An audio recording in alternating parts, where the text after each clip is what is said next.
மரபு கருதி வரவேற்புரையாற்றி தருமாறு தலைமை ஆசிரியர் வேலைச்சுவடி தலைமை ஆசிரியர் மலைச்சாமி அவர்களை அழைக்கின்றேன்.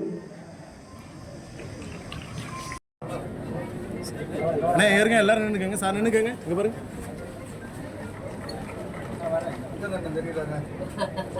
சார், அப்படியே இருங்க, வெயிட் பண்ணுங்க சார். ஆமா அக்கா முன்னாடி அடுத்த ஸ்டூடெண்ட் மாறுங்க, ஒரு 2 ஸ்டூடெண்ட் மாறுங்க. அப்படியே இருங்க, அப்படியே இருங்க.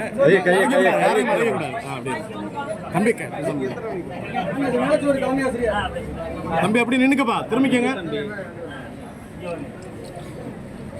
Sir. Wait sir, sir wait sir. அரசு பள்ளிகளிலே படிக்கின்ற, அரசு உதவி பெறுகிற பள்ளிகளிலே படிக்கின்ற மாணவ மாணவியர்களுக்கு இந்த விலையில்லா மிதிவண்டி என்பது மிகப்பெரிய ஒரு வரப்பிரசாதம் என்று சொன்னால், அவர்களுடைய வீடுகளிலே ஏறக்குறைய 5000 ரூபாய் மதிப்பிலே இந்த சைக்கிளை வாங்கி தர வேண்டும். இந்த விலையில்லா மிதிவண்டியை, இந்த விலையில்லா மிதிவண்டியை வாங்கி தருவதற்கு அவர்கள் பெற்றோர்கள் மிகுந்த கஷ்டப்பட வேண்டும்.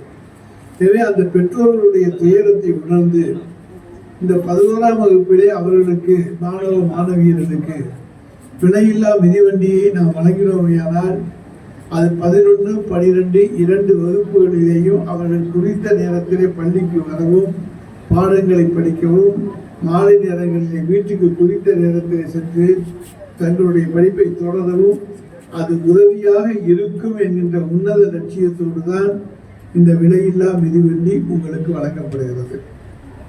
இங்கே நம்முடைய முதன்மை கல்வி அலுவலர் பேசுகின்ற பொழுது சொன்னார்கள், இந்த ஆண்டு அரசு பள்ளிகளிலே படித்திருக்கின்ற 7.5 மாணவர்களிலே 7.5% உள்ஒதுக்கீட்டிலே 38 பேருக்கு இன்றைக்கு தமிழ்நாட்டிலே மருத்துவக் கல்லூரியிலே புதுக்கோட்டை மாவட்டத்தை சார்ந்தவர்களுக்கு இடம் கிடைத்திருக்கிறது. கடந்த ஆண்டு 19, இந்த ஆண்டு 38. அப்போ 19 100% எக்ஸஸ் ஆயிருக்கு, 38. அப்போ 38 அடுத்த ஆண்டு 76ஆக உயர வேண்டும். அதற்கு நீங்கள் படிக்க வேண்டும். செலவும் கிடையாது, ஹாஸ்டல் செலவும் கிடையாது, கல்லூரி கட்டணமும் கிடையாது. மேலும் மாதம் 1000 ரூபாய் உதவித்தொகையும் உங்களுக்கு உண்டு. அப்ப இத்தனை வசதி இருக்கிற போது படிக்கிறதுக்கு நமக்கு என்ன குறைச்சலாம்? எனவே நன்றாக படித்து திறமையான மருத்துவர்களாக நீங்கள் வந்து கிராம பகுதியில் இருக்கக்கூடிய மக்களுக்கு மருத்துவம் பார்க்கக்கூடியவர்களாக வர வேண்டும்.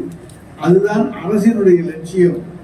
அந்த லட்சியத்தை நிறைவேற்றுகின்றவர்களாக அரசு பள்ளிகளை படித்துவிட்டு அரசு உதவியோடு மருத்துவர்களாக வருகின்ற நீங்கள் தலை சிறந்த மருத்துவர்களாக வர வேண்டும் என்று இந்த நேரத்தில் நான் கேட்டுக்கொள்ள கடமைப்பட்டிருக்கிறேன். எங்க 38 பேர் தானே மருத்துவர்கள், மற்றவர்கள்லாம் இருக்கோம்ல, அதை விட பெரிய பதவிக்கு வரக்கூடியவர்களும் இருக்கிறீர்கள். ஐஏஎஸ் ஒருத்தர் வரலாம், IPS ஒருத்தர் வரலாம், வழக்கறிஞர் ஒருத்தர் வரலாம், வந்து நீதிபதியாக வரலாம். நீங்க நீதிபதியாக வந்தா IAS உடைய பணியையும் பார்க்கலாம், IPS பணியையும் பார்க்கலாம், சயின்டிஸ்டுடைய பணியையும் பார்க்கலாம், பொறியாளருடைய பணியையும் பார்க்கலாம், நெடுஞ்சாலைத்துறை பணியையும் பார்க்கலாம், பொதுப்பணித்துறை பணியை பார்க்கலாம். இப்படி எல்லா துறை பணிகளையும் நீதிமன்றத்திலே வழக்குகள் வருகிற பொழுது அந்த நீதிபதி எல்லா துறையும் சம்பந்தப்பட்டவராக படித்தவராக இருந்து இன்றைக்கு பணியாற்றக்கூடிய வாய்ப்பை பெறுகிறார். எனவே எந்ததும் படிப்பும் மட்டமான படிப்பல்ல. நாம் அக்கறை எடுத்துக்கொண்டு படித்தால் அந்த படிப்பு சிறந்த படிப்பு தான். ஒருவன் எந்த துறையிலும் சாதிக்க முடியும்.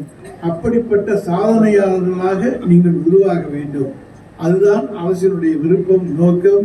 எனவே அந்த சாதனையாளர்களாக நீங்கள் வர வேண்டும் என்பதுதான் இந்த விலையில்லா மிதிவண்டி வழங்குகிற இந்த நிகழ்ச்சியிலே உங்களிடத்திலே நாங்கள் வைக்கின்ற வேண்டுகோள்.